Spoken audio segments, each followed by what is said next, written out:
Hey you guys, it's Peter, and welcome to my channel, Peterisms, where I tell stories of my life and just little things that I have learned as I have grown into the person that I am today.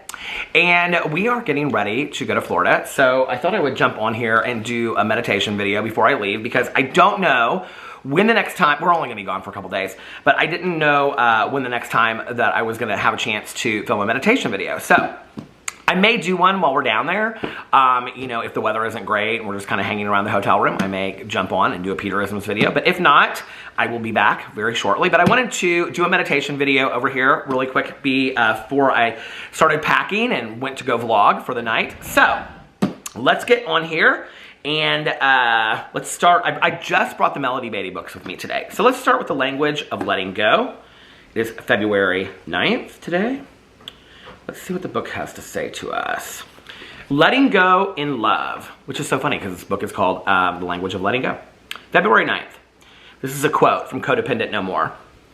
When people with a compulsive disorder do whatever it is they are compelled to do, they are not saying they don't love you. They are saying they don't love themselves. Codependent No More. Gentle people, gentle souls, go in love. Yes, at times we need to be firm, assertive. Those times when we change, when we acquire a new behavior, when we need to convince others and ourselves we have rights. Those times are not permanent. We may need to get angry to make a decision or set a boundary, but we can't afford to stay resentful. It is difficult to have compassion for one who is victimizing us.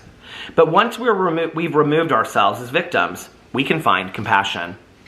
Our path, our way, is a gentle one, walked in love. Love for self, love for others. Set boundaries, detach. Take care of ourselves, and as quickly as possible do those things in love. Today and whenever possible, God, let me be gentle with myself and others. Help me find the balance between assertive action taken in my own best interests and love for others. Help me understand that at times those two ideas are one. Help me find the right path for me. It's a really powerful meditation, and I love the idea and the discussion of setting boundaries with people, and it's actually a lesson that I learned late in life, and I think that, I don't love the word doormat, but I think at times I was a doormat, and I think at many times in my life I victimized myself and allowed myself to be a victim and a martyr, which I look back on and I think, where was I at that point in my life that I allowed myself to do that? And I've done a lot of inventory and looking at that, because I don't think there's any strength to be gained in, and I'm not talking about a true victim of like abuse or something like that. Like that's something completely different, right? But I'm just talking about whereas you're like, the whole world is out to get me kind of mentality. The whole world is not out to get you, okay? There may be a lot of circumstances in your life that make it seem that way, but that's not the truth, okay? That's not reality, and we need to live in reality if we're gonna get healthier and we're gonna get better. That the world is not out to get us. There are actually a lot of kind, compassionate, and caring, loving people out there, right?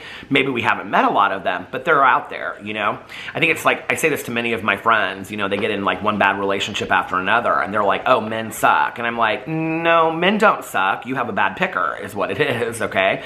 And you continue to pick men that on date one are giving you red flags, and yet you don't ever look at those red flags or listen to them, And I think it's about that. I think it's about realizing early on when people don't treat us well to set a boundary quickly and say something. 10 years ago, I wasn't good at that. Today, I'm much better at that and saying things.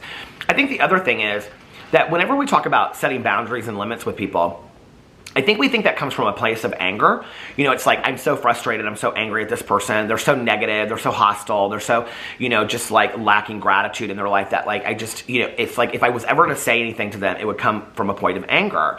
And yet I don't think anybody learns from hearing anything from a point of anger. I know I don't. I know when people have said things to me to help me to change or to grow, that I haven't heard it when it comes from a point of anger. And I'm not saying that we have to sugarcoat things, but we can say things to people in a loving, kind way.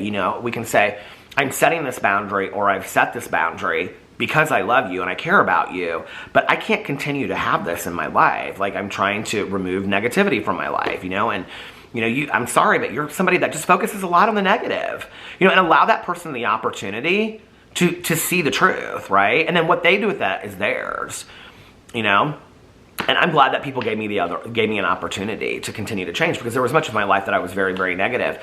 But I think that this whole idea of detaching with love, that's what it is. It's loving that other person and seeing them as a sick human being that needs help and that they need to grow and they need to change. Not that we're better than them or anything like that. Maybe we're down the road further, or maybe our lessons are different. But it's detaching with love and saying, I still love this person as a human being. I want the best for them. I can't have them in my life right now. And that's okay to say. And you don't even have to say it. You don't even have, I think we often think that we have to tell these people, you know, you can just kind of fade into the distance a little bit. And then if they reach out to you and say something, you can choose to respond or you can choose not to respond, you know. I think another thing is that people often ask me, okay, you talk a lot about setting boundaries, you talk a lot about detaching, but when it's a family member, you can't do that. Absolutely, you can. You know, I can't promise you what the outcome will be, but I even did that with my mom, you know.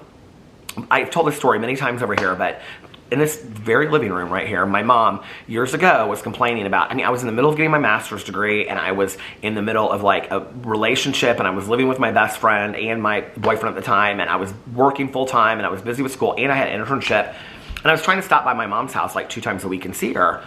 And one day she just was like, you know, like, you never stop by, I never see you, blah, blah, blah, whatever. And I don't even know where it came from, and just out of the blue, I said, you know what, Mom, I'm not responsible for your happiness. And I was like, where did that come from? You know, that was me setting a boundary. I'm not responsible for your happiness. And thankfully, my mom, and I know a lot of parents and a lot of, you know, spouses and partners would say things like, well, yes, you are, or, you know, whatever, and continue the guilt trip. Thankfully, that wasn't who my mom was in that moment. She looked at me and she said, do I make you feel that way? And I said, oh, absolutely, you do.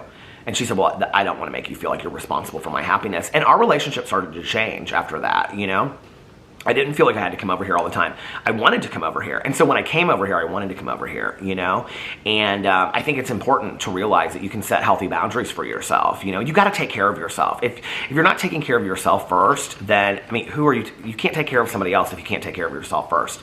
You know, I love the saying, you know, we must first be of value to ourselves before we can be of value to somebody else. So, good meditation.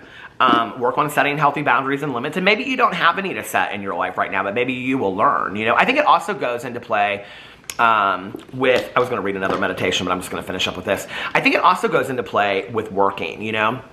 Back in the day when I worked in a treatment facility, I got asked to do a lot. And one of the things I got asked to do a lot is to speak and share my story, you know. I got asked to go to schools. I asked to go to conventions. I got asked to go to this. I got asked to go to that, you know. I got asked to talk to people that were donating money to the treatment facility to tell my story as a storyteller, you know, and all this kind of stuff about how the treatment program really does work and all this kind of stuff.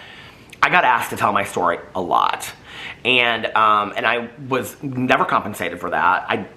Never asked to be compensated for that. I loved sharing my story that it might inspire other people. But it was a lot, you know. My coworkers were working 9 to 5 and they were going home. I was working 9 to 5 and then going to some function and getting home at 9 or 10 o'clock at night. Not all the time, but a lot, you know. And it was tiring. And I can remember talking to this coworker of mine that was a friend of mine, and I said to her, like, I don't know what to do in this situation. I'm just going to start saying no to everything. And she said, don't say no to everything. And she said, and you actually enjoy some of this. And I did, you know, and I got to go and speak with other people. I got to speak with parents and things like that, and it was really fun.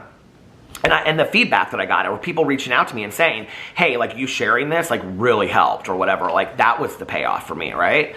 But it was, like, really kind of going into my personal life a lot, too. And so I was talking to this friend of mine that I worked with, and I said, but you, like, never seem, like, you do extra stuff, but it never seems to overwhelm you. And she said, because I save my nose. And I said, what? I was confused. She goes, I save my nose, my NOs. Like, I don't say no to everything. So when our supervisor asks me to do something, and it's something like, maybe it's, you know, a birthday, my mom's birthday, or something, a school function for my daughter, or something like that, and I say no, she knows I mean it on that day. But I don't say no to everything. That's setting a healthy boundary, you know?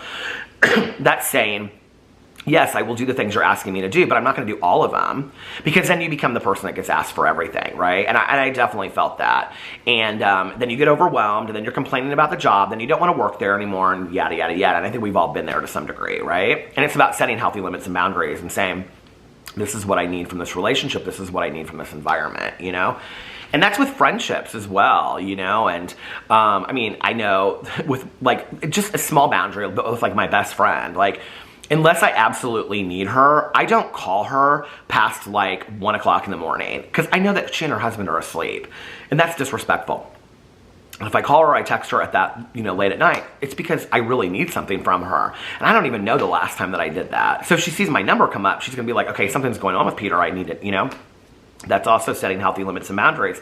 And that was an unspoken boundary, you know, that I just know not to call her, you know, past 1 o'clock at night. I mean, not that, like, if it's 12:59 or whatever.